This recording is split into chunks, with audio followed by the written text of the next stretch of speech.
Hello and welcome to Clay to Canopy, the show where I attempt to make just about everything from the ground up. Now, I gotta butt in here for a minute. It turns out that the chair was a crazy lot of steps. It was quite the project. It was a lot of footage between the making the frame completely from the ground up and then all of the upholstery. So this is going to be broken into two videos. I'm going to have the chair part one, which is what you're about to see right now. Then I'm going to do a closer look at the process of making a thin quilter's cotton usable as an upholstery fabric. And then you're going to see the second half of this chair. So let's get to it.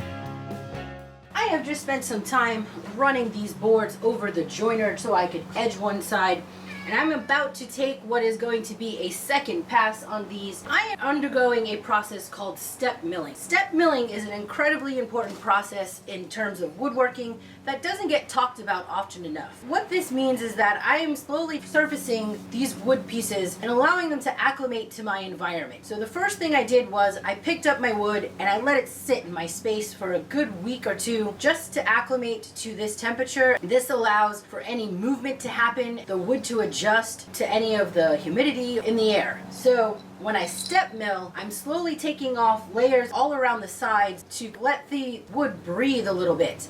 And you want to do this in stages because as you take off a layer, it's essentially like doing a facial scrub, right? You're taking off a layer of skin. The wood's going to get angry. It's going to get really angry and it's going to want to start warping and doing some crazy things. So in order to slow down the process of any weird, quirky things happening, you take a little bit off each day, you wait a couple of days, let it breathe, come back and hit another pass. And this process, depending on the type of wood you're using, the moisture content, this could take anywhere from 1 week to 3 weeks. At least that's what I tend to give the wood. That way it can slowly acclimate to the environment and get ready for the next stage of the process, which would be the cutting up into the pieces that you need it to be. It's very important that once you've taken your last pass, you want to immediately go ahead and start prepping those pieces. It's still going to continue to move and warp on you. The longer time you give it to acclimate, the lot less movement you're going to have. Because this is going to be an understructure for an upholstered chair, I'm not as concerned with too much movement, so this one's going to be done within a week, and then I'm going to go ahead and do my gluing up and cutting up my pieces. So, step milling, y'all. Step milling, the hidden process that not many people talk about. I'm at the point where I am going to be doing some glue ups. There's going to be quite a number of glue ups happening here because these pieces need to be at 2-inch thickness, and so I milled all of the members that need to become 2-inch down to a 1-inch thickness so that I can chop the pieces in half and then glue them together so I end up with the right thickness. From there, I'm still going to have to take them over to the table saw and begin cutting them into the final piece. But there's quite a number of pieces that are going to need to get glued up, so this may take a couple of stages. I don't have enough clamps or enough table space for that matter. I'm going to go ahead and just dive in, and the only ones that I'm going to be really careful about the surface of are the ones that are going to be exposed, and that is only going to happen for the legs. So I want to make sure that I go ahead and don't put pressure directly on the ones that are going to be on the legs. I'm going to need to make some culls. I'm going to wander around the shop right now and figure out what I can use as culls for the leg pieces. Maybe that I just set aside the legs for the moment and glue up the ones that I know are going to be buried inside the fabric and you'll never see those. But first I need to head over to the chop saw to cut some of these pieces.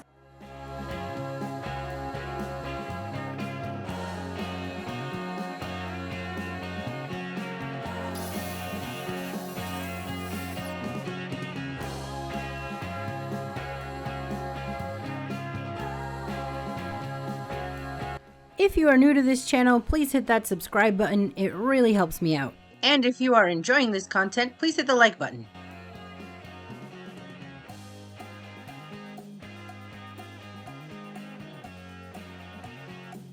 When I was in wood school, I did do upholstery, but it was a very quick sort of thing. We went to this upholstery shop, had a walkthrough, and if we had an upholstery specific project, we could bring it over to that place and they would help us. But I never really did much upholstery while I was there. That being said, the upholstery books that I have been looking at, of course, are just how to reupholster something that has already been built. And since I am making this chair fresh, I needed to come up with a design of a chair frame with the aid of this like pictures and with my handy model. I came up with this drawing here, and I spent a lot of time usually with my drawings. Technical drawings or close to technical drawings. This is sort of a loose technical drawing because I didn't really use my technical drawing pencils. It's not drafted properly. A rough technical drawing is okay for me because I am going to probably be screwing together parts. It's kind of going to go together in a rough and rugged way. So I have a front view, and this is just going to give me the frame that I have mapped out so I can figure out where my pieces are going to go. Mainly I needed this to mill my wood, and then I did myself up a side view. Basically what I wanted to know is where I was going to be cutting these curves and how wide of a piece I'm going to need for each of the sections. The next step from here is to make a cut list so I can get milling. For my curves, I use a lot of just taking a piece of thin wood and bending it around so that I can get that curve. And because I'm working out here by myself, I came up with this system where I just take some push pins and smack a couple push pins in a couple areas. Here, I'll make this up for you so you can see. If you're in a shop and you got a buddy or somebody else around, you could ask them for a second pair of hands, but in my case, these push pins acted as my second pair of hands so that I could then go ahead and pull my curve and trace away. So this is a easy, low-tech way of getting your curves. I did this for also the swoop on the foot so that I can have a little bit of a wider stance, wider footprint so that I don't have any toppling issues. And then for the front curve, I just went ahead and freehanded that close to what I have going on in my model. I used my Glowforge to cut a pattern, and because this leg is 14 inches and the Glowforge only goes to 12, I did have to do it in two pieces. I found it really helpful to use the Glowforge to go ahead and cut up the template, and I ended up making a half scale drawing because the full scale, there were some tweaks that I wasn't quite happy with, and then I just took the half scale, took a picture of it, threw it into the Glowforge software, and determined the overall length of what I wanted, and then came up with this template. And I have been using the old school method of plowing through my mortises with a drill bit. I'm using a Fastener and some chiseling. I've been taking measurements back and forth off of my drawings and transferring it onto these pieces, and I've just been kind of going slow with this. I'm trying to work out what all of these angles are going to be. I also am using my table saw to cut the tenons. So yeah, that's pretty much where I'm at. And slow and steady wins the race, So I was like in the dark about some of these things, but being able to read angles directly off my model and then go ahead and cut some things, I've been able to sort of piece together how I want things to go. I have myself a center line here. I'm making sure my Fastener bit lands in the center and then sort of eyeballing my angle.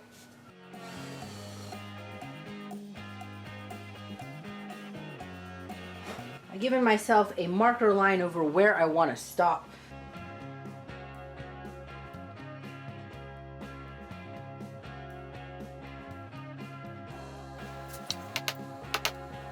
I could not find my 1/2-inch bit, which is what I've been having this marked out to. The only bit I had was 5/8, but it's alright. That means that I end up with a much larger tenon, and that will just give me a little bit more strength and stability. So I'm not going to cry over that because these members are so thick that having a chunkier tenon would be a good thing. So I've just been kind of rolling with it.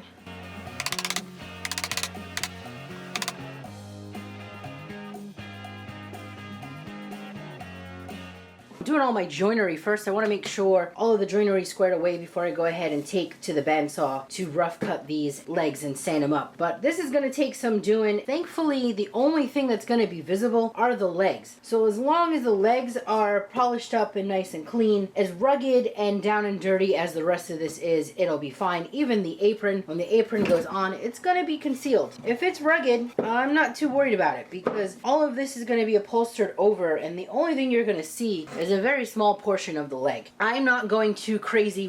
Down and dirty is good for me for this particular process. Alright, I'm going to get to work and I will check back in with you once I have the rough form cut out and assembled. I worked out the main frame, I guess the skeleton of my upholstered chair, and I just wanted to go over some of the choices I made. I haven't begun gluing yet. I've been just temporarily clamping things in place as I built out the parts. This has changed a bit from my original model. I decided to not have the closed-in wings here. I lowered the arms to a little bit lower down here, but overall I'm happy with the way that this design ended up turning out. The one thing I did note was that it's a little bit shorter than I envisioned, like a big fluffy chair. So I am going to be making an ottoman, and that's going to be an extra video that I was not originally planning on, but will be added into this, so that way if you wanted to sit all the way back in the chair, you could put your feet up. Beyond that, I'm pretty okay with where it's gone. For the main part of the legs, the back piece and the front legs, I've used a mortise and tenon joint, and then I had to install these extra bars. Now, in my original design, they were there. I didn't understand why they were there. Thought it was about back support. And then as I was reviewing the upholstery book again, I realized this and this little sidebar here, these elements are so important to upholstering the chair. So I had to put them back in because at one point I actually just had these runners all the way down and tacked to the main apron rather than having them, they're going to be affixed to this bar. When you pad this all up and you put the first layer of upholstery over the front, it needs to tuck behind this bar, and this bar is here to hold the fabric taut, and then it drops back here and gets stapled to the back so you get a clean look. So the first thing you do is you're going to be upholstering the seat part, which is what I'm going to be doing first once the skeleton's all done and all of the padding. And then the scrim gets pulled to the back and down here. This leaves that sort of opening here, so that way when I upholster the front, I have somewhere to pull the fabric to and tuck it down under to make it a clean look. The same's gonna happen here with side arms, where it'll come down the front and it'll pull through here. I'm gonna have to be doing some custom sewing for the little corner here so that this sits on nicely and that this looks like a good clean bit, and then the main parts will again come through here and pull through out here. So those are really important parts that are there, and these are just done with half laps and some doweling. I have a 1/2 inch dowel running through and then a half lap to the front. The same thing goes here. These two back parts are half lapped in, and I have half lap for the header.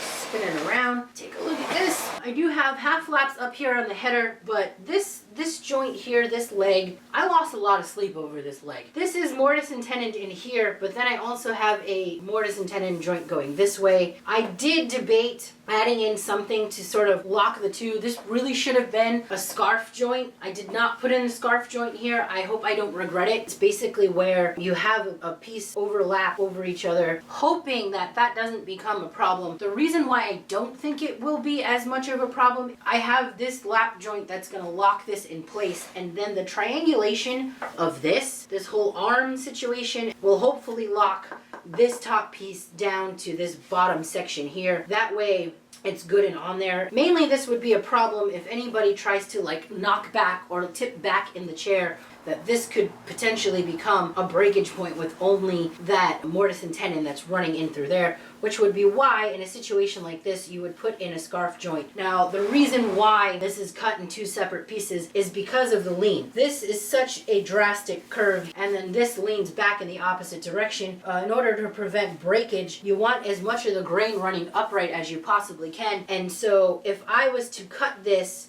as one solid piece, this would be too much of an issue of the grain running opposite. If this was a dining chair, or this was a chair where you were going to see the exposed wood, I probably, because I love bent lamination, I would probably make this out of bent lamination, because this is all going to be upholstered, and I decided to do it out of pine since it's not going to be visible this is why I chose to do this joint this way. I'm going to begin with my gluing up, and I think where I want to start is to glue up this apron. So I'm going to go ahead and take down all of these parts, and I'm just going to have my forelegs and my apron to deal with. First, I'm going to do this up on the bench, so I will start there and then see where that gets me. Alright, I am not going to worry about where the clamps land in terms of them leaving impressions because the wood's not going to be exposed where the clamps are going to go. Normally, you'd put like some sort of blocking there so that way the clamps don't leave too much of an impression and mar the wood. But in this case, like I said, it's not going to be an issue. The other thing is that this back bench has a void underneath so that I could use it sort of like a desk. But over time, it has a dip. That bench, that side of the table, is one solid thing, and I've just checked for level. That one's nice and flat. So after I get this glued up, I'm going to have to be up there leveling it off. Otherwise, my chair will be kind of wonky. All right, so I'm going to get on with this glue up. Here we go.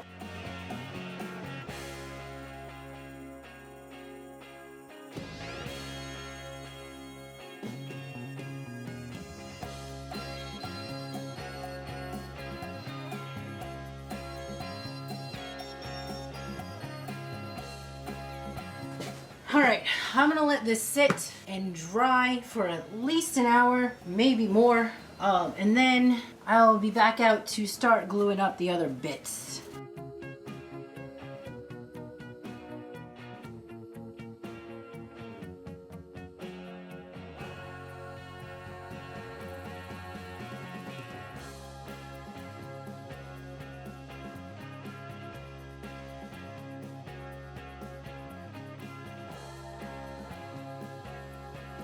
Y'all, this is one crazy glue up.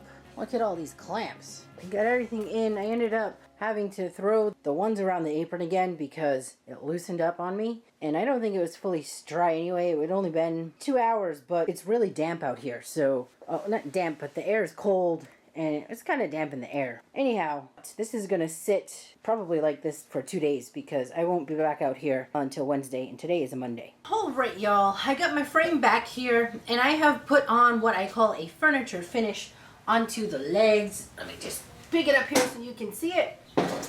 I'm going to put a pin in the process of the furniture finish because we're going to be taking a closer look at that later on in this series. Right now, I'm going to be applying the springs to the seat section, and I have purchased a spring kit.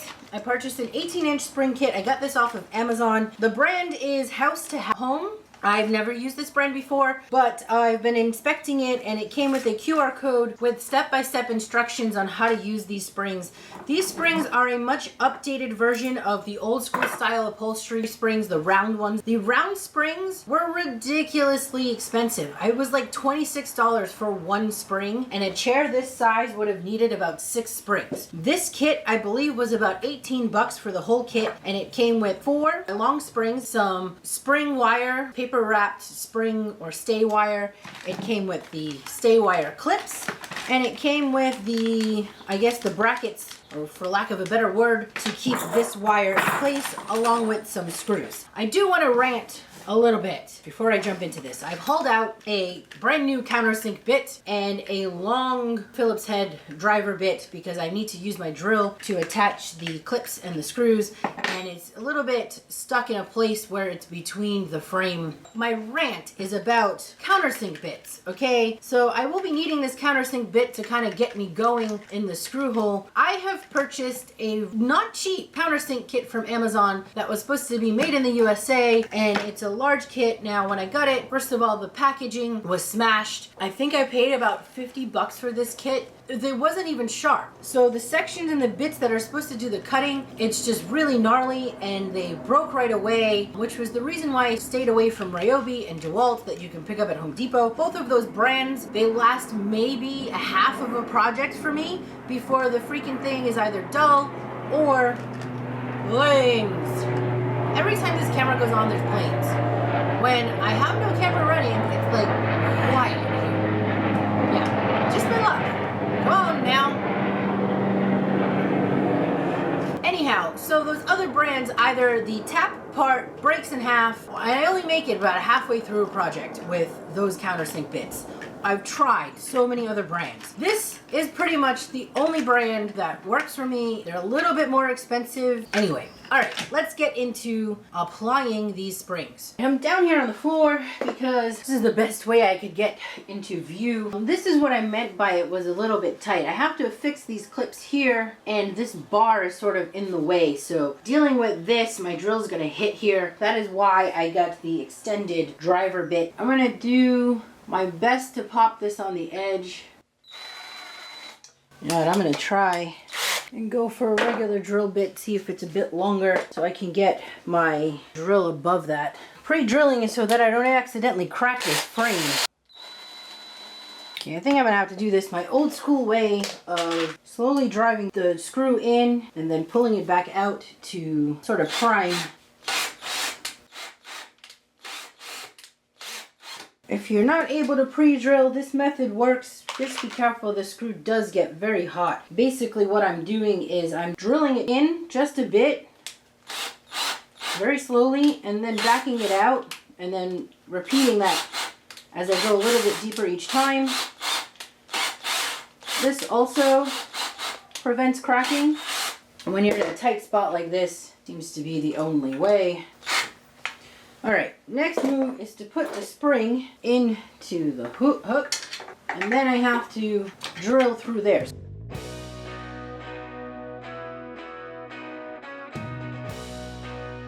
Okay, now for the stretch. Its hose open. Come on now. Wow.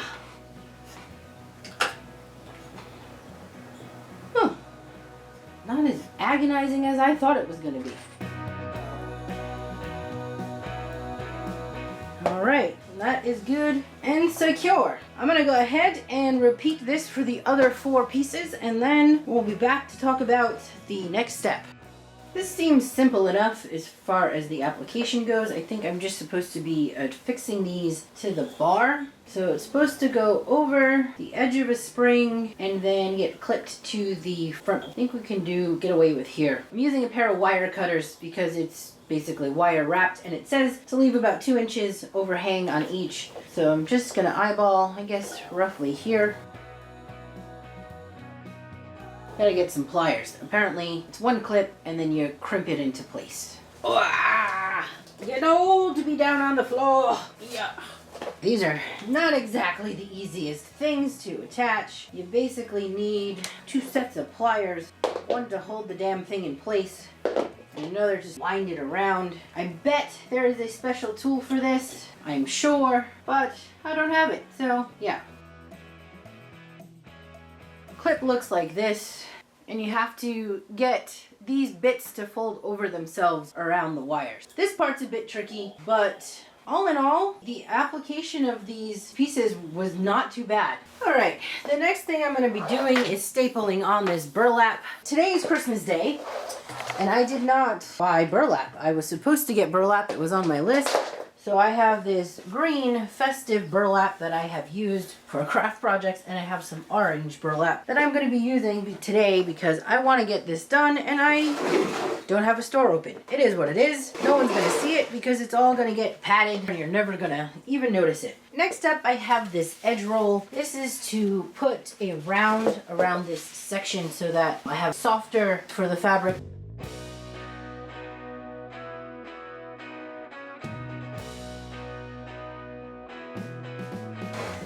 Alright y'all, yesterday I had some technical difficulties. When you sat on this, it did some kind of weird rounding out. So I ended up having to go buy some bolt cutters and cut down the springs. Even though I purchased the right size for this, they were not the right size. So now I gotta go back through all the steps that I went through. Okay y'all, I'm gonna leave part 1 here. Please like, share, and subscribe if you have not done so already, and stick around to watch the rest of this series unfold. Bye.